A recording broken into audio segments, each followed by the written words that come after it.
Friends, welcome to my channel.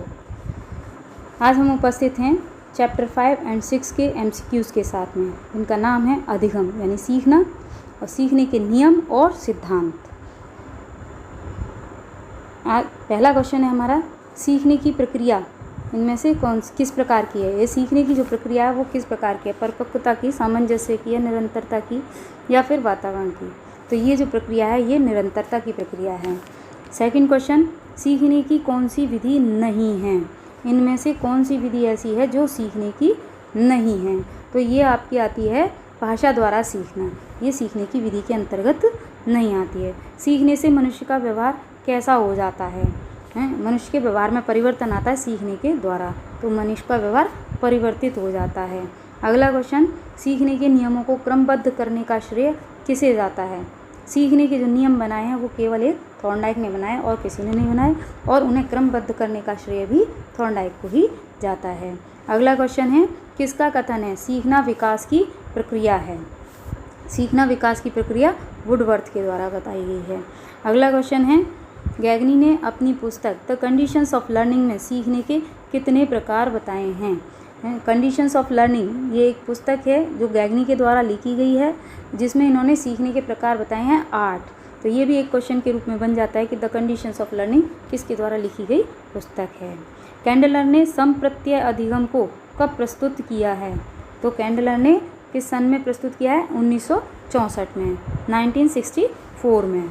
अगला question है, गैगनी ने कितने प्रकार की श्रृंखला अधिगम की व्याख्या की है। उन्होंने 2 प्रकार की श्रृंखला अधिगम की व्याख्या की है। अगला क्वेश्चन, किसका कथन है सीखना व्यवहार के परिणाम स्वरूप व्यवहार में कोई परिवर्तन है। तो ये आपके गिलफर्ड के द्वारा है। अगला क्वेश्चन, सीखने को प्रभावित करने वाले कारकों में शामिल हैं।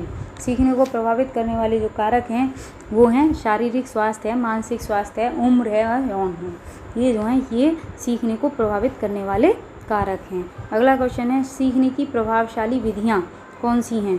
तो ये जो 2 विधियाँ दी हैं, परंपरागत विधियाँ और आधुनिक विधियाँ, ये सीखने की प्रभावशाली विधियाँ नहीं हैं, तो इनमें से कोई नहीं। अगला है, स्वार्ज ने सीखने की किस विधि को प्रभावशाली विधि कहा है।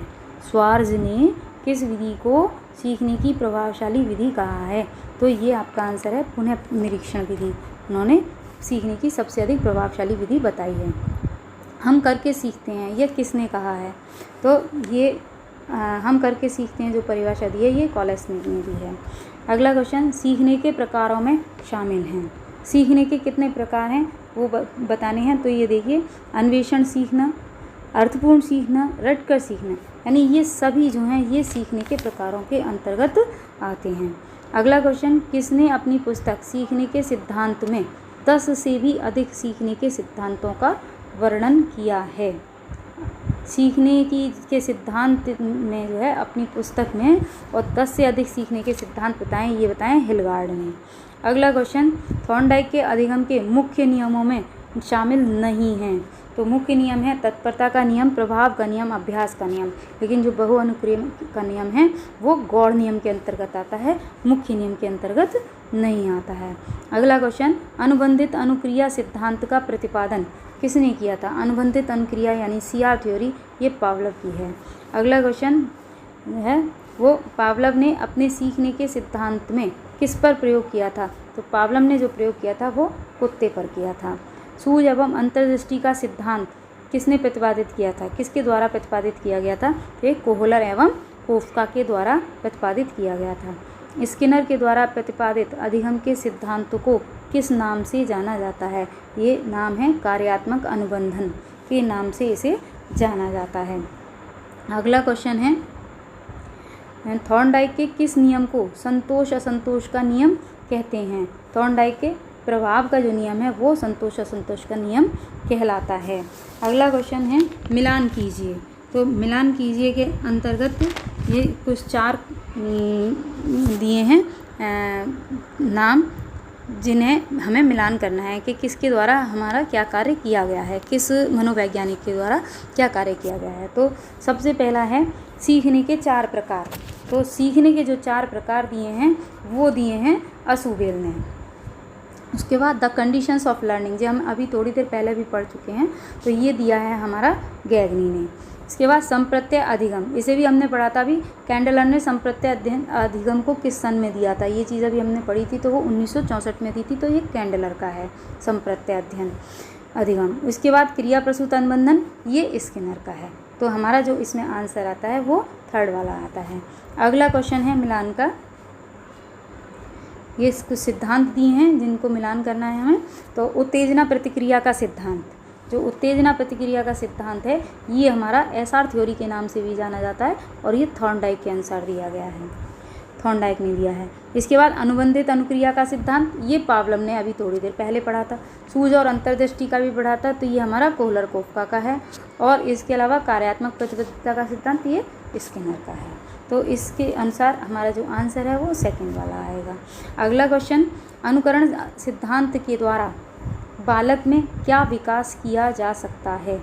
अनुकरण करा के, यानी बार बार रिपीट करा के हम उस बालक के अंदर किस चीज़ का विकास कर सकते हैं। तो एक तो हम सद्विचार का विकास करते हैं, और एक सद्व्यवहार का, दो चीज़ों का विकास करते हैं, सद्विचार और सद्व्यवहार।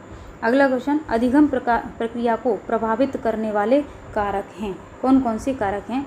एक तो शारीरिक कारक है, ये हम पहले भी पढ़ चुके हैं। दूसरा मनोवैज्ञानिक कारक है, और तीसरा पर्यावरणीय कारक है। यानी ये सभी कारक जो हैं वो अधिगम प्रक्रिया को या सीखने की प्रक्रिया को प्रभावित करते हैं। अगला क्वेश्चन है, अधिगम के संदर्भ में प्राचीन अनुबंधन किस सन में प्रतिपादित किया गया है। प्राचीन अनुबंधन अधिगम के संदर्भ में सन 1927 को प्रतिपादित किया गया था। अगला क्वेश्चन, पावलव के अनुबंधन का प्रकार नहीं माना जा सकता। इनमें से कौन सा ऐसा है जो पावलव के अनुबंधन का प्रकार नहीं माना जा सकता। तो यह आंसर है उभयमुखी अनुबंधन। अगला क्वेश्चन है, उद्दीपक अनुक्रिया यानी एसआर थ्योरी के मध्य संबंध स्थापन में घटित नहीं होता, के मध्य संबंध स्थापन में घटित नहीं होता है। ये कौन सा आएगा इसमें, समस्या समाधान में असफल होने पर स्थिरता की उत्पत्ति जो होती है वो इसमें घटना नहीं घटित होती है। अगला क्वेश्चन, प्रेक्षण जन्य अधिगम सिद्धांत दिया गया किसके द्वारा गया, प्रेक्षण जन्य, यानी जिसमें हम प्रेक्षण करते हैं, प्रेक्षण के बाद में जो अधिगम का सीखने का जो सिद्धांत है वो बंडूरा के द्वारा दिया गया है। अगला क्वेश्चन है, सीखना व्यवहार में उत्तरोत्तर सामंजस्य की प्रक्रिया, लगातार मतलब सामंजस्य की प्रक्रिया है, यह कथन क्रॉनबेक का है। इसमें अगला क्वेश्चन, जो कार्य संतोष प्रदान करता है वो सरलता से हो जाता है, यह सीखने के किस नियम के अंतर्गत आता है। तो यह परिणाम का नियम होता है। जो कार्य संतोष प्रदान करता है वो सरलता से हो जाता है। जब सरलता से हो जाएगा तो क्या होगा, परिणाम ही प्राप्त होगा, तो ये परिणाम का नियम के अंतर्गत आता है। अगला क्वेश्चन है, सीखना वह प्रक्रिया है जिसमें किसी नई क्रिया का जन्म होता है अथवा सामने आई नई परिस्थिति के अनुकूल उसमें उचित परिवर्तन किया जाता है। यह परिभाषा किसके द्वारा दी गई है, यह परिभाषा हिलगार्ड के द्वारा दी गई है। अगला क्वेश्चन, परिपक्वता अधिगम को प्रभावित करती है, यह किससे संबंधित है। परिपक्वता जो है यानी जो मैच्योरिटी है वो अधिगम को प्रभावित करती है, किससे संबंधित है, ये शिक्षार्थी से संबंधित है। अगला क्वेश्चन, पावलव के अनुक्रिया अनुबंधन सिद्धांत के सत्यापन के प्रयोग में कौन स्वाभाविक प्रतिचार है। तो पावलव के अनुबंधन सिद्धांत में जो अनुक्रिया का जो सत्यापन करता है वो करते हैं जो कुत्ते की जो लार है वो इसका सत्यापन स्वाभाविक प्रतिचार करती है। अगला क्वेश्चन, सीखने के सिद्धांतों के प्रवर्तकों में कौन सही नहीं है, यानी कौन सा सिद्धांत तो ऐसा है और कौन सा मनोवैज्ञानिक ऐसा है जो एक दूसरे के साथ मैच नहीं करते हैं। देखो, उत्तेजक अनुक्रिया सिद्धांत ये हमारा थॉर्नडाइक के ही द्वारा दिया गया था, तो ये हमारा करेक्ट है। इसके बाद संबद्ध प्रतिक्रिया सिद्धांत, ये सीआर थ्योरी ये पावलव के द्वारा दी गई थी, ये भी करेक्ट है। अंतर्दृष्टि, सूझ एवं अंतर्दृष्टि के सिद्धांत के नाम से कोहलर और कोफ्का के नाम से जाना जाता है, ये भी करेक्ट है। लेकिन जो पुनर्वलन का सिद्धांत है ये हल के द्वारा दिया गया था, कोफ्का के द्वारा नहीं दिया गया था, इसलिए जो हमारा सही नहीं है वो है पुनर्वलन का सिद्धांत कोफ्का के द्वारा नहीं दिया गया था। अगला क्वेश्चन है, अधिगम के सिद्धांत व्याख्या करते हैं, किस चीज़ की व्याख्या करते हैं, अधिगम के जो सिद्धांत हैं वो किस चीज़ की, तो ये व्याख्या करते हैं अधिगम से उत्पन्न एवं व्यक्त होने वाली प्रक्रिया का। अधिगम से जो कुछ उत्पन्न हो रहा है और जो व्यक्त हो रही है प्रक्रिया उसकी व्याख्या करते हैं। अगला क्वेश्चन है, अधिगम के अंतर्गत थॉर्नडाइक ने बल दिया, किस पर बल दिया था? सबसे ज़्यादा जो बल दिया था वो उद्दीपक पर, उत्तेजना पर, उद्दीपक पर बल दिया था। उद्दीपक से संबंधित नियमों पर उन्होंने बल दिया था विशेष रूप से। तो धन्यवाद। ये हमारे चैप्टर नंबर 5 और 6 के क्वेश्चंस थे जो हमने कंप्लीट किए हैं। आगे इसी प्रकार वीडियो अगले चैप्टर की लेकर के उपस्थित होंगे। आपने यदि चैनल हमारा सब्सक्राइब नहीं किया है तो इसे सब्सक्राइब अवश्य कीजिए।